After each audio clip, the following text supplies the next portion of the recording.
Madame, Monsieur, bonjour, ravi de vous retrouver pour cette nouvelle édition de l'actualité de la région de Nyon, avec tout d'abord une large page consacrée à l'ouverture d'un centre culturel musulman à Gland, Rolle qui teste un nouveau système de navettes, et il sera entre autres question aussi de la journée, des journées du bois suisse. On en parlera en fin de journal.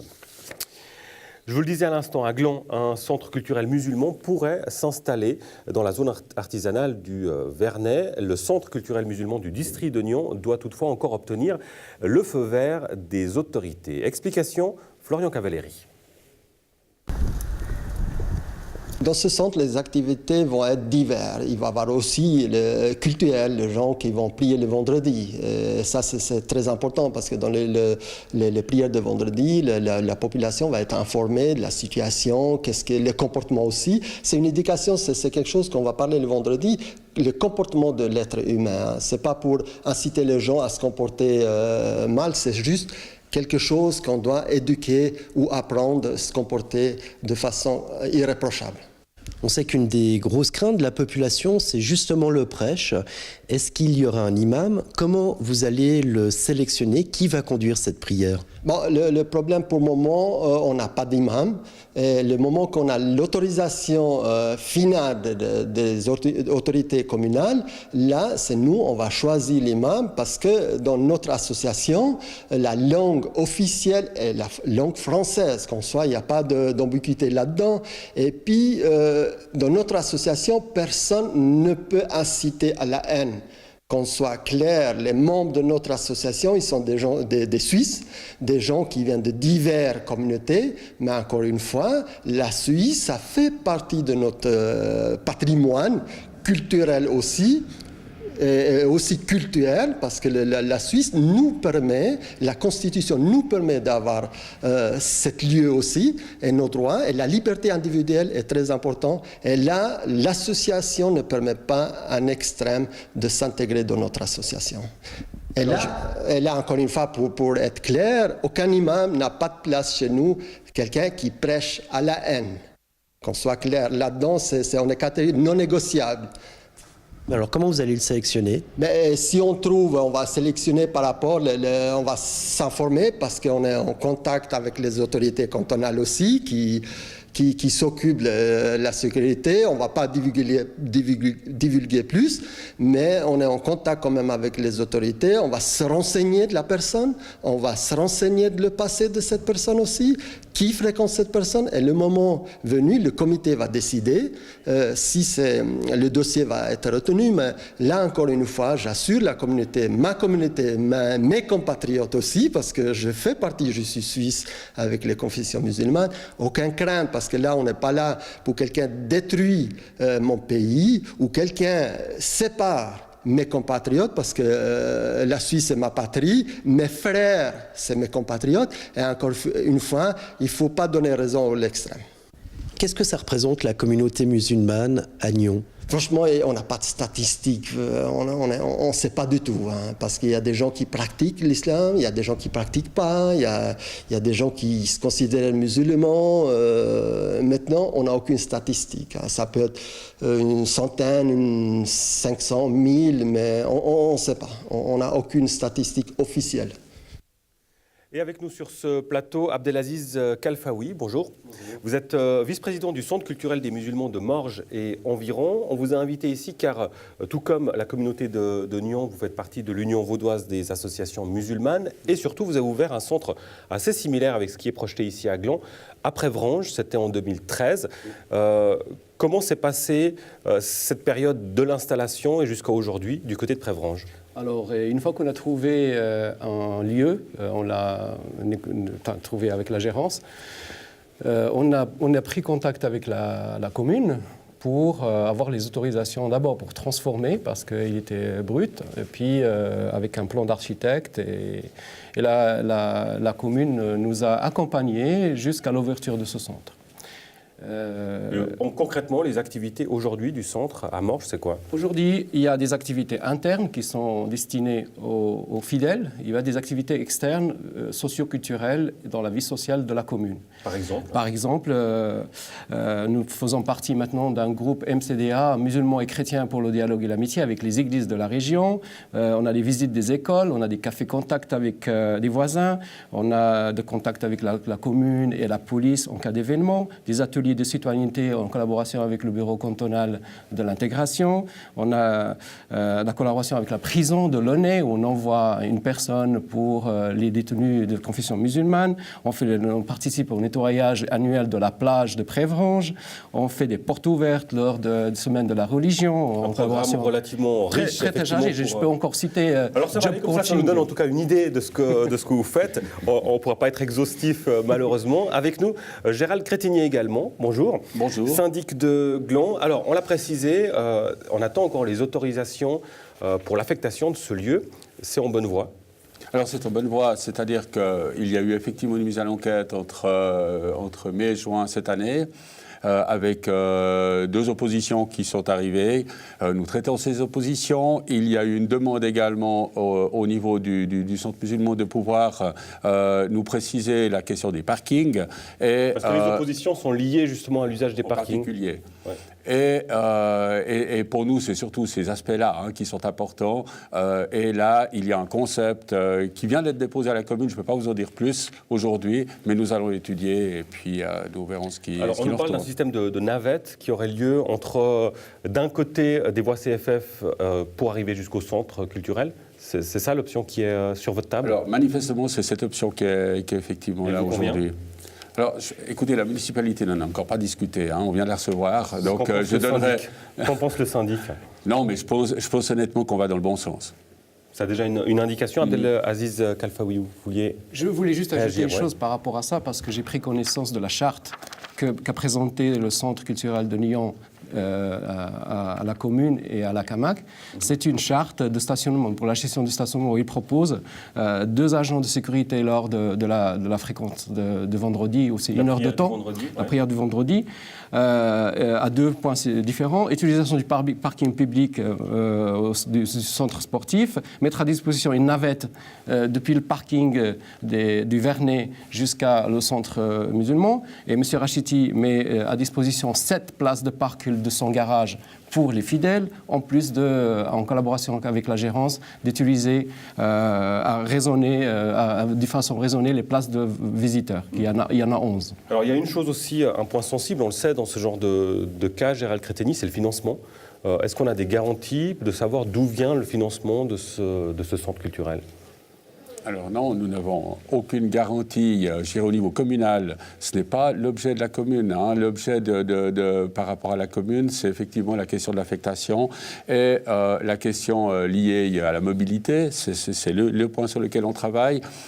Cette association, ce centre culturel est effectivement également inscrit dans le cadre de l'association musulmane. Et là, c'est plutôt les questions de règles entre, je dirais, le locataire et le propriétaire des lieux qui doivent pouvoir vérifier effectivement les questions de financement. Alors justement, Abdelaziz Khalfaoui, est-ce que vous savez d'où provient le financement de ce centre culturel à Gland ? Alors, ce centre culturel fait partie de l'Union vaudoise des associations musulmanes. De ce fait, ils doivent nous fournir les comptes annuels, le bilan des activités, l'entrée d'argent et la sortie. Pour le moment, il y a une 50aine de membres cotisants, c'est des fidèles qui cotisent. Et il n'y a aucun financement extérieur. Et ils sont obligés, parce qu'ils sont membres, nous avons un certain règlement de l'Union vaudoise des associations musulmanes qui les exige à nous donner leur statut, à nous donner les PV de leur réunion, des assemblées générales, et à nous donner les comptes. Alors messieurs, je vous propose de voir quelques réactions, puisque le sujet qu'on a vu tout à l'heure a été diffusé sur la page Facebook de Nyon Région Télévision, et beaucoup de commentaires de la part des utilisateurs de Facebook. On va en voir quelques exemples à l'instant qui vont passer à l'écran justement en lien avec ce sujet. C'est 2 ou 3 commentaires qu'on prend pour... simplement donner une idée de ces commentaires. Une association sans statistique officielle, j'ai jamais vu ça. Ou encore un futur centre de recrutement. Et encore un autre exemple qu'on peut citer, qui n'apparaît pas mais que je peux vous donner. Ils auraient pu choisir une autre date que celle du 11 septembre. Alors on ne va pas s'arrêter évidemment sur la spécificité de chaque commentaire, mais ça donne une idée un peu de l'atmosphère générale. En quoi et comment ça vous fait réagir ce type de commentaires? Ça me fait rappeler les réactions qu'on a eues quand il y a eu l'ouverture du centre pour réfugiés à Prévranges, où il y a eu tellement de bruit par les voisins. Et paradoxalement, quelques voisins, après coup, ils ont fait partie des bénévoles qui ont aidé ces réfugiés à avoir des soirées musicales, des repas en collaboration avec notre centre. Et ces mêmes réfugiés, ils ont participé aussi au nettoyage de la plage. Donc pour vous dire que des peurs et sont basées sur des utopies ou sur des préjugés qui ne sont pas là. Néanmoins, Gérald Cretigny, vous êtes très bien placé pour le savoir, c'est un sujet particulièrement sensible, notamment sur le plan politique. Oui, bien sûr. C'est un élément très sensible. Moi, je pense que le refus finalement de rentrer en matière sur la question des musulmans en Suisse, comme certains le souhaitent, est une mauvaise politique. Je crois que ces musulmans sont chez nous. Ils ont le droit également à la liberté religieuse, qui est la base aussi de la Constitution. Et à ce niveau-là, on doit plutôt trouver des solutions pour permettre à la grande majorité de ces personnes qui pratiquent la confession musulmane de pouvoir se réunir, de pouvoir finalement accéder à un lieu de culte. Je crois que c'est important et c'est comme ça aussi qu'on réduit les conflits chez nous. Voilà qui est dit. Abdelaziz Khalfaoui, merci beaucoup pour votre présence. Gérald Cretigny, vous restez avec nous puisqu'on reste à Gland, toujours dans le thème religieux d'ailleurs, avec l'action de 4 églises chrétiennes de Gland dans le cadre du 500e anniversaire de la Réforme. Elles organisaient une lecture marathon de la Bible sur la place de la Gare. L'opération s'est terminée dimanche après 91 heures et 56 minutes de lecture et la participation de plus de 150 lecteurs. Florian Cavalleri. Ce qui se passe, c'est les 96 heures de la Bible. Les différentes églises de Gland ont décidé, à l'occasion des 500 ans de la Réforme, de lire l'intégralité de la Bible, du début à la fin, durant 96 heures environ, ici, à la place de Gare à Gland. Alors 96 heures parce que c'est le temps que ça prend environ pour lire toute la Bible, à voix haute, comme cela. Alors, ce que ça fait que de la lire aux différents lecteurs, ça dépend évidemment de chaque personne, mais concrètement, c'est pour ceux qui s'y aventurent, c'est l'expérience de dire un bout de l'histoire biblique, des livres poétiques, etc. Et vraiment de les lire publiquement. On arrive à 368 plages d'un quart d'heure et ça sera réparti entre peut-être 120 personnes parce que plusieurs lisent plusieurs fois. Alors pour recruter les lecteurs, heureusement aujourd'hui on a Internet et là on a un site où les gens pouvaient s'inscrire directement pour choisir les plages, les quarts d'heure qu'ils souhaitaient. Il y a des gens qui viennent de Nyon, de Dullier, qui se sont déplacés, de Genève aussi. Voilà, il y a eu un engouement qui s'est fait autour de ce projet, de ce concept de lire la Bible pendant 96 heures, qui fait que voilà, alors on est vraiment reconnaissants. Et des gens qui ne sont pas forcément des gens d'église aussi. D'après ce que je lis dans le journal de bord, parce qu'on a un journal de bord où chacun écrit, dans les responsables, chacun écrit ce qui s'est passé. Jusqu'à présent, ça s'est passé de façon assez paisible. Les nuits qui sont entre guillemets chaudes, ça va être cette nuit-ci et puis la nuit prochaine, le week-end. Mais nous avons fait appel à quelqu'un de Securitas pour être là, pour veiller, je vais dire, au bon ordre. Pendant une nuit, il y a eu quelqu'un qui était justement un petit peu énervé. Mais c'était au milieu de la nuit, donc on ne connaît pas l'histoire de cette personne. Il est arrivé, puis je pense que les personnes qui étaient là ont pu le canaliser, et puis ça n'a pas duré longtemps. La Bible, ça reste quand même le livre le plus vendu, le plus lu dans le monde. Et dans ce sens-là, il y a une pertinence de le lire aussi publiquement, peut-être de donner envie à des gens de la découvrir ou de découvrir une partie de la Bible. Parce que pour nous, évidemment, ça reste un livre très pertinent qui a sa place, pas seulement chez nous dans les foyers, mais aussi sur la place publique, pourquoi pas. Le but, c'est pas de provoquer, après c'est peut-être normal que ça interroge, que ça pose la question, mais un texte religieux comme cela, est-ce que ça doit aller sur la place publique? Nous, on le croit profondément, non pas pour provoquer, mais pour plutôt faire connaître cette voix qui se fait entendre au travers de la Bible et que nous croyons être la voix de Dieu. Voilà, et de retour avec Gérald Cretonnier, on parlait tout à l'heure de sujets sensibles. Si on revient à la communauté musulmane, si la communauté musulmane de Gland ou de Nyon vous avez demandé l'autorisation de faire 96 heures de lecture du Coran, qu'aurait été votre réponse? Je dois vous dire honnêtement que j'en sais rien aujourd'hui. Alors, j'ai participé à la lecture de ces 96 heures de la Bible, tout simplement par rapport à la sensibilité que j'ai vis-à-vis de la foi chrétienne et par rapport à la culture aussi de ce pays. C'est vrai que dans le cas où la communauté musulmane souhaiterait le faire, il y a tout un effort d'information qui devrait être fait parce que ce n'est pas notre culture directement. Et on a vu d'ailleurs dans le reportage que vous aviez les réactions. Et ce que en tout cas en tant que responsable politique d'une commune, ce que je ne voudrais pas, c'est dans tous les cas, c'est d'arriver à des affrontements à cause d'une telle manifestation. Mais par contre, je peux comprendre l'intérêt pour une communauté, je peux comprendre aussi l'intérêt d'information et de connaissance finalement de ce qu'est réellement le monde musulman. C'est pas parce qu'il y a quelques pourcents dans le monde de musulmans qui dérapent complètement que le reste des musulmans est forcément dans ce même mouvement. Et je pense que ça, c'est intéressant aussi à pouvoir le savoir. Gérald Cretonnier, merci beaucoup pour cette prise de position et votre présence sur ce plateau. Bonne journée. Merci. Je vous en parlais dans les titres, place à la mobilité du futur, à Roll qui testait le week-end dernier un système de navettes électriques et modulables. Les Rollois pourraient bien voir d'ailleurs ces navettes arpenter leur rue l'an prochain, durant les travaux prévus au centre-ville. Florian Cavalleri. Quel est le concept de la navette cristal à Roll ?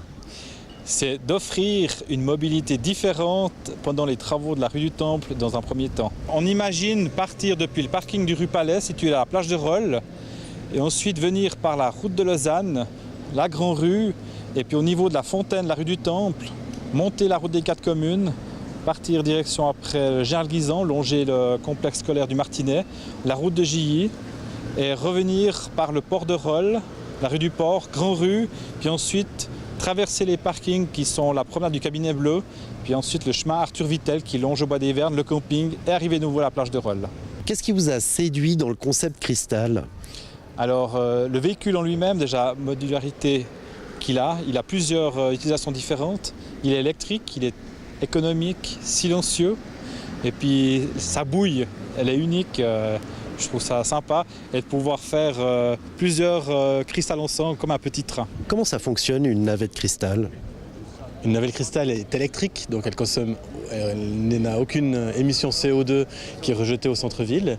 Et puis elle a la capacité de se coupler avec ces navettes frères ou sœurs pour former comme un petit train de 4 ou 5 véhicules et circule donc en petit convoi. Le produit que nous avons exposé ici est encore une avant-série.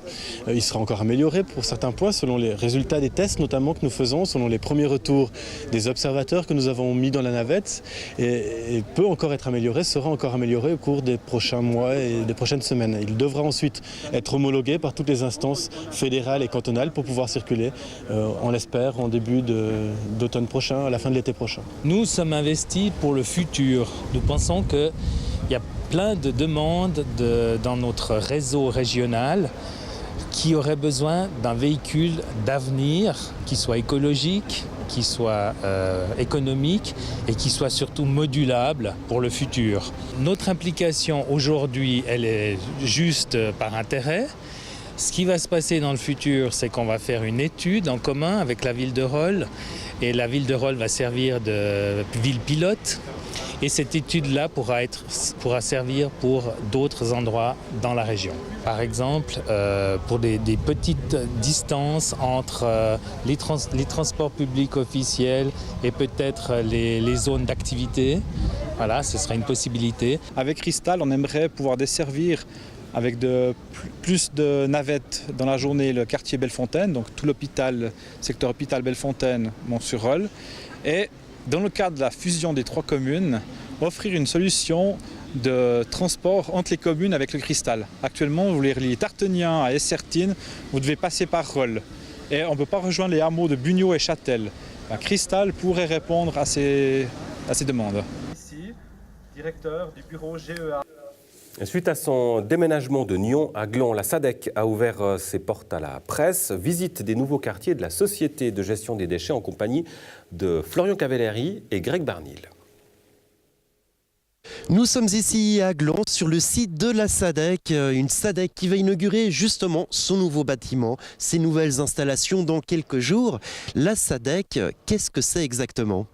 Alors, c'est la Société anonyme pour le traitement des déchets des 60 communes de la côte. C'est un périmètre qui fait partie du canton de Vaud pour région de la côte. Il y en a d'autres, Strid, Nord-Vaudois, Valorsa, région ouest, Gédrel, Lausanne par exemple. Quand vous dites retraitement des déchets, exactement de quels déchets on parle ? Alors pour la SADEC, c'est tous les déchets qui sont produits par les citoyens, par nous-mêmes, par vous-même, et qu'on doit être valorisés ou incinérés. À l'exception desquels ? Les traitements des déchets, alors disons DIB, déchets spéciaux ménagers aussi. Ça, c'est des filières spéciales. Alors désormais, toutes les activités de la SADEC sont réunies sur ce site. Il y a un nouveau bâtiment rempli de domotique. Expliquez-nous ses spécificités. Alors la volonté du conseil d'administration, c'était de réunir sur un seul et même site l'entier de nos activités, qui se concrétise aussi par la construction maintenant de ce nouveau bâtiment qui accueille notre entité administrative.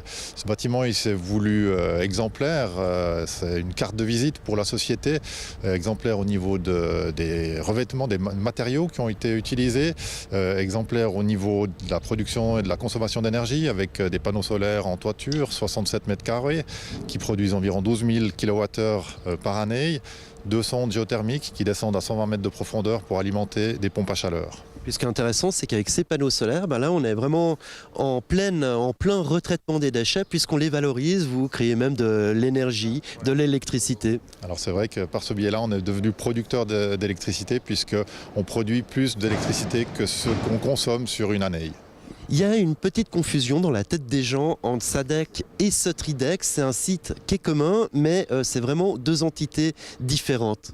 C'est vrai que tous les deux, on travaille dans le domaine des déchets. Simplement, Sotridec, qui est notre voisin et qui partage ce site avec nous, travaille au niveau des entreprises, alors que SADEC fonctionne au niveau des communes et s'occupe des déchets des communes exclusivement.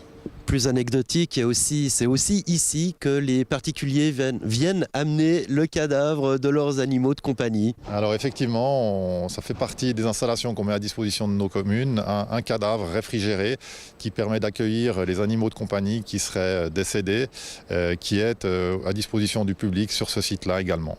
Et puis, c'est ici qu'on fait du transfert rail-route pour les déchets, et ça, c'est des dizaines de tonnes en moins sur les routes. Alors c'est vrai que depuis maintenant une année, le rail a été construit il y a déjà une année. Il fonctionne avec 16 000 tonnes de déchets annuels, les déchets, les ordures ménagères de nos communes, environ 100 000 personnes qui aboutissent toutes ici avant d'être amenées sur l'usine d'incinération de Tridel à Lausanne. Et le gain extraordinaire à ce niveau-là, c'est que ces 16 000 tonnes précédemment prenaient la route, donc il faut compter environ 1500 camions en moins sur les autoroutes et au travers de la ville de Lausanne, puisque tout est acheminé maintenant par ce biais-là et par le rail.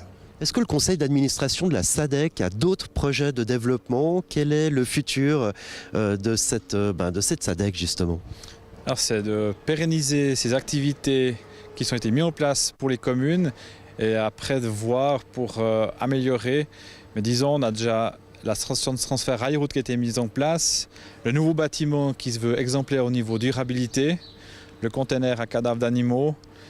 Et c'est plutôt des soutiens peut-être administratifs qui vont se mettre en place, la valorisation des déchets, la recherche, optimisation pour le tri, pour les filières. voilà les prochains objectifs du conseil d'administration. Messieurs, merci beaucoup. Merci.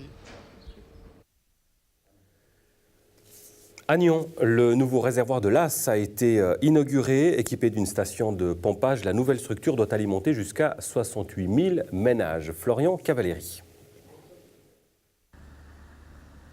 Ça fait déjà bien des années qu'on pense à cet agrandissement. En effet, depuis déjà les années 1990, on voit que suite à l'évolution démographique et ces dernières années, suite à l'évolution climatique, nous devons faire face à des besoins de plus en plus importants. Donc, en gros, depuis les années 2010, on a réfléchi à une évolution de notre société, la Sapan, pour la distribution de l'eau dans la région. Cet ouvrage a une capacité de 10 000 m3. Pour créer cet ouvrage, nous avons dû excaver quelques 20 000 m3 de terre, dont 14 000 m3 ont été évacués. Et grosso modo, le 95% de cette évacuation a pu être recyclé. Au-delà de ça, pour le réservoir, nous avons dû mettre en place 5000 m3 de béton. Notre projet a été calculé pas pour 10-15 ans, mais simplement il a 3 vies, c'est-à-dire qu'il aura une première vie qui nous permettra de subvenir aux besoins actuels, c'est-à-dire d'ici 2018, d'ici 2020, une deuxième vie qui permettra de subvenir aux besoins de quelques 68 000 habitants à l'horizon 2030, et on pourra encore agrandir éventuellement cet ouvrage au-delà de 2030. Et puis, pour être complet, il faut savoir qu'il y a 3 sources d'approvisionnement pour ce réservoir. Alors effectivement, dans cette région, nous avons la chance d'avoir des sources au pied du Jura qui couvrent en gros le 45% de nos besoins. On a également une nappe phréatique sur la commune de Dullier qui nous permet d'approvisionner en gros le 20% de nos besoins, et le reste provient de l'approvisionnement de l'eau du lac. Et toutes ces eaux seront mélangées dans notre nouveau réservoir qui nous permettra d'avoir un mélange idéal avant la distribution jusque chez l'abonné. Qu'est-ce que ça vient compléter dans votre dispositif, l'inauguration de ce réservoir? Alors, le réservoir en lui-même vient compléter le dispositif de stockage de l'eau. On va ainsi augmenter la capacité totale de stockage, d'une part, et augmenter la capacité de distribuer cette eau de manière gravitaire. Pour le directeur des services industriels, la synergie développée entre la Sapan et les SI est très importante. C'est exact, la synergie, ou les synergies plutôt, devrait-on dire, sont très importantes. D'une part, dans le cadre du projet, on a pu réaliser des économies de l'ordre de 5 millions sur les investissements consentis, donc c'est non négligeable. D'autre part, en termes d'exploitation, on va dégager un certain nombre de synergies, que ce soit au niveau des infrastructures, puisqu'on a mis en réseau le réseau de transport en commun, et que nous allons continuer d'exploiter la Sapan, malgré le fait qu'elle soit plus grande, comme auparavant. Avec ces nouveaux réservoirs, que va-t-il advenir des anciennes cuves qui sont présentes à Nyon? Alors les anciennes cuves qui sont sur le terrain de la Voire-Pillière, qui datent de 1904, rénovées je crois en 1954, vont être désaffectées et elles ne sont plus utilisables, ne serait-ce déjà que pour des raisons techniques et sanitaires. J'imagine que ça va passer par un préavis. Quels sont les projets de la municipalité pour ces espaces? Alors pour l'instant, on n'a encore pas imaginé de projet sur ces espaces. Chaque chose en son temps. Le plus important, c'était d'aller de l'avant avec le projet de ce nouveau réservoir de la Sapan, qui s'est quand même fait entre le moment où on a obtenu le permis de construire, c'était il y a 2 ans, jour pour jour. Donc beaucoup de travail qui a été fait. Pour la suite, on verra plus tard. Voilà, et à noter que le public est invité à visiter ce nouveau réservoir. La journée portes ouvertes aura lieu le samedi 23 septembre de 11h à 16h. C'est une première dans le district. Le laboratoire mobile Suisse Géolab fait halte à Nyon jusqu'au 22 décembre. Objectif, faire découvrir la géomatique au grand public. Alors, qu'est-ce que la géomatique? Rodel Fenner éclaire notre lanterne. La géomatique, qu'est-ce que c'est en 2 mots? Alors en 2 mots, c'est tout ce qui concerne les plans, les cartes, tout ce qui a une référence spatiale dans le terrain, les GPS, etc., toutes ces choses-là. Donc c'est chaque fois, il faut une référence au terrain, à la situation où on est dans l'espace. Alors un métier technique, oui, mais très large, très passionnant et qui est finalement relativement peu connu. Tout le monde l'utilise, tout le monde utilise les produits de la géomatique, mais peu de monde s'en rend compte. On a tous dans notre poche un smartphone. Il y a plein d'applications liées au GPS, liées à la situation, mais tout ça c'est basé finalement sur des données de la géomatique. Alors la filière, il y en a plusieurs. Il y a comme dans tous les métiers en Suisse où il y a des possibilités d'apprentissage de géomaticiens. Après, vous pouvez continuer des études dans les HES, à Yverdon par exemple, pour la Suisse romande, ou alors faire des études à l'EPF au niveau pour devenir ensuite géomètre breveté, géomètre officiel. Donc toute la palette de la gamme des métiers est possible dans la géomatique. Il y a 3 expériences notamment. La première, c'est la photo 3D. Comment ça marche? Bon, la photo 3D, principalement, c'est les principes de la photogrammétrie. C'est comment on construit actuellement des cartes en 3D. C'est très à la mode pour faire des analyses et modélisation du changement du territoire. Donc, avec ce principe, cette expérience, on montre de manière facile la technologie qu'on utilise pour créer ces genres de cartes qu'on est actuellement très à l'aise à travailler avec cette carte qu'on connaît, qu'on voit partout, mais que juste il y a 10 ans, il y a 20 ans, on n'avait pas cette technologie. La deuxième expérience, c'est d'expliquer comment fonctionne le GPS. Exactement. Alors ça, c'est une expérience qui a été offerte par l'Haute École d'ingénierie et de gestion du canton de Vaud. Et c'est une expérience qui consiste avec une maquette en 3D du massif de Mont Blanc. On a posé des satellites, 6 satellites qui sont avec des mètres roulants. Et on apprend aux élèves à découvrir comment les GPS fonctionnent. Comment un récepteur GPS peut calculer notre position géographique et comment on utilise la carte pour vraiment être positionné dans l'espace. Troisième expérience, c'est le bac à sable. Donc ça, c'est modélisation du relief. Et donc maintenant, avec les bacs à sable, c'est une expérience très ludique. En jouant avec les sables, on peut apprendre à modéliser l'espace, à lire les cartes et en plus, dans cette expérience, on peut modéliser l'écoulement d'eau. Donc, on pouvait éventuellement faire des analyses pour des préventions des catastrophes naturelles et faire surtout réfléchir les élèves sur les enjeux qu'on a en tant que professionnels. L'idée essentielle pour nous, c'est d'offrir un plus à nos élèves et à nos profs en s'assurant que le gymnase reste, je dirais, au contact de l'évolution de ces technologies, pour que notre enseignement tienne compte de ces évolutions et soit en lien avec ça. Si vous deviez vous adresser aujourd'hui à des étudiants et leur dire de devenir géomaticien, qu'est-ce que vous leur diriez? Je leur dirais que c'est un métier passionnant. C'est pas que faire des plans, des cartes, etc. et de l'informatique. Il y a plein de nouvelles applications avec les drones, avec les mesures laser qu'on a à l'extérieur. Donc, on ne se rend pas toujours compte que c'est vraiment un métier nouveau qui a énormément évolué avec l'informatique. Et puis il y a de nouveaux outils qui permettent de voir plein de nouvelles choses dans le terrain. 8 entreprises de l'Ouest vaudois ouvrent leurs portes ce samedi 16 septembre à l'occasion des Journées du bois suisse. L'occasion pour le public de suivre le parcours de nos arbres, de la forêt jusqu'au produit final. Avec nous, Christiane Mailfer, bonjour. Bonjour. Vous êtes en charge de la promotion de la filière du bois dans l'Ouest lausannois. Et avec nous, François Deblu également. Bonjour. Bonjour. Syndic de Founet. Mais en l'occurrence ici, en raison de votre qualité de membre de la direction au conseil régional, vous avez travaillé main dans la main pour organiser ces journées dans l'Ouest vaudois. Une première chose, François Deblu, pourquoi organiser ces journées? Est-ce qu'il y a un déficit d'image ou d'information sur le sujet? Voilà, bien volontiers, je réponds à vos questions.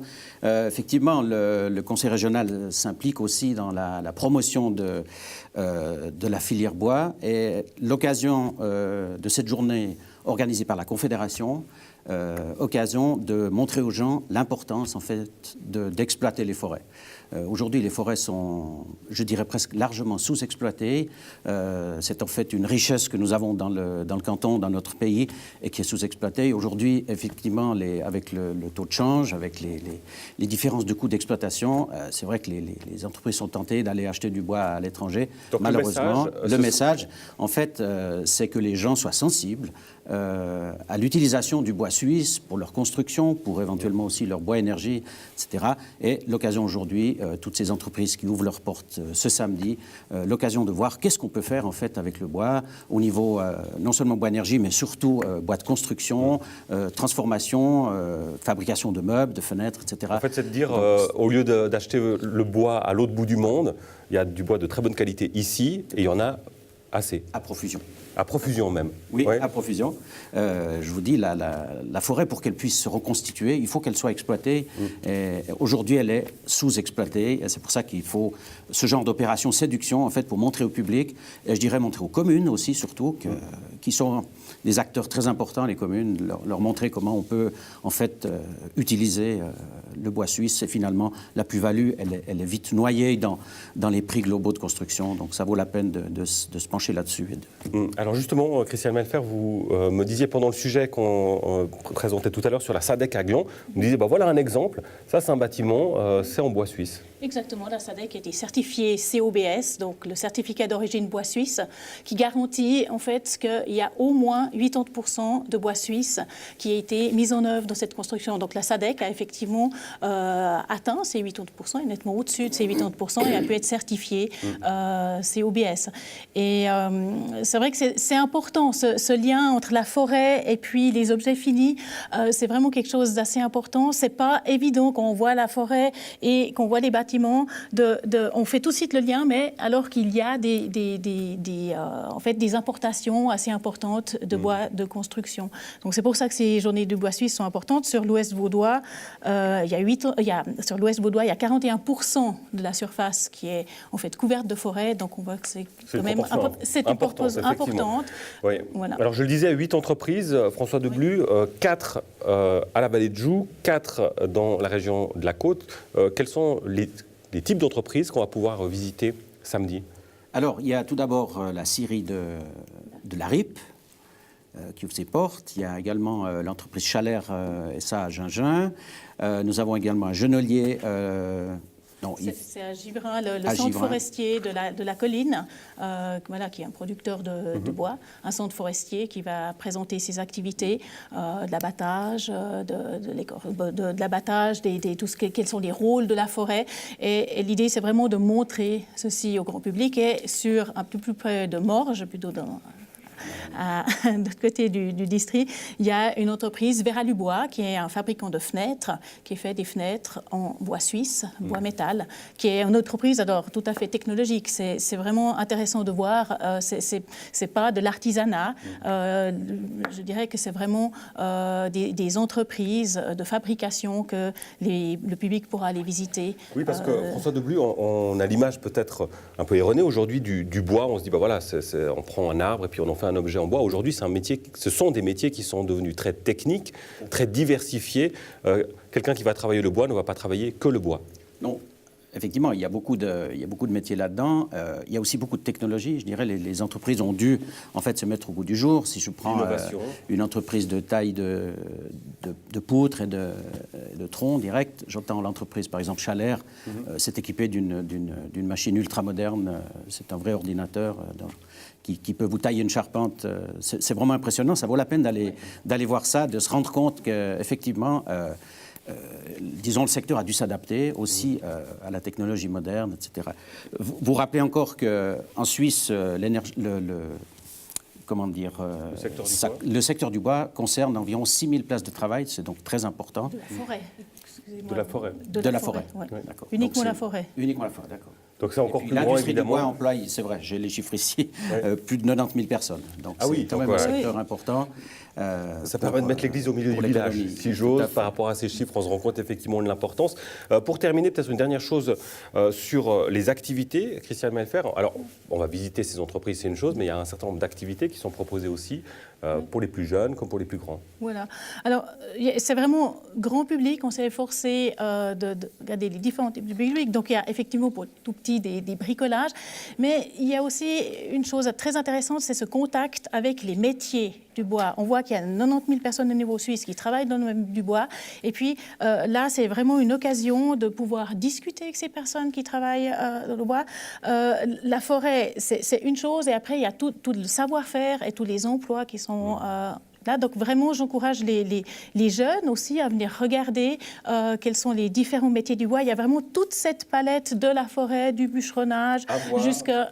Samedi, voilà. 16 septembre. Ce 16 samedi, septembre. un site internet pour avoir plus d'informations? Oui, volontiers, c'est www.woodvesia.ch et ensuite ouest-vaudois. Donc au Brassus, 4 sites qui sont reliés en bus et puis sur la côte, 4 sites également. Très bien. Merci beaucoup pour ces explications et bonne chance pour cette journée de samedi. Une dernière chose avant de nous quitter, Monsieur Deblu, sur un événement dans votre commune de Founet. On l'évoquait la semaine dernière dans le journal.